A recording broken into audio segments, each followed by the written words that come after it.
Hi, my name is Brooke Howell, and I'm here to talk to you about the advantages of, or about the importance of being a multicultural counselor and realizing that it still is an issue today with all the different types of people that we have in the U.S. and the diversity that we have. I really don't see any logical reason why people use offensive terms. I know that there are reasons that people do use offensive terms towards others. So, here are a couple reasons why I think that. Um, I think people use offensive terms because they want to make themselves feel superior to others. So, for instance, if they're around a group of people and they want to be the alpha in the group, so they'll say, "Hey, you're fat, you're ugly, you're weird.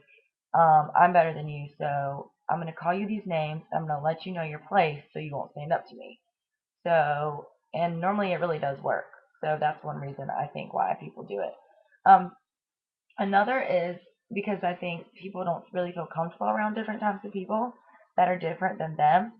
So they may put them down to make themselves more comfortable and kind of in a way let them know their place, as I mentioned in the last reason, kind of like don't come near me. I don't feel comfortable around you, so I'm going to be mean to you, say these words to you to make sure you stay away from me. Another reason I think is that if people feel bad about themselves or have low self esteem, they'll put others down to make themselves feel better. So let's say a girl has self esteem issues because of her weight. Maybe she's a little overweight. Well, if she sees another girl who's overweight, she may call her fat. Like, oh, she's fat. I can talk about her being fat. It makes me feel not as fat when I talk about someone else being fat. So I'm going to do that to make me feel better about myself.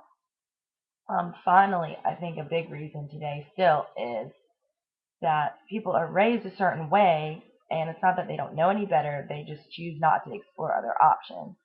For example, I have really, really country bumpkin families who live in South Carolina, and they all use the N word. It's just what they do, it's what their great grandfathers did, their grandfathers, their mother, and now their kids are using it because that's what they were raised to do. Um, I don't really think they do it in a harmful way. I think that they definitely don't have problems with African Americans or any other race. They just use the word freely because a lot of people around them do it, so they're going to do it too. And that's one reason why I think it is so important for us to realize as future counselors how important it is to actually combat and fight these offensive terms because this really has a big impact on people. A lot of people may come to see us because they have low self-esteem or they're bothered by something for you because someone used an offensive term or were mean to them because they were a little different. For example, look at the Rutgers student who killed himself because his roommate videotaped him having a sexual encounter with another man. He tweeted it, put it on Facebook. Um, it went viral. They called him faggots who were making fun of him. And what did he do? He went and killed himself. So clearly they have a lot of bad repercussions that people really don't think through.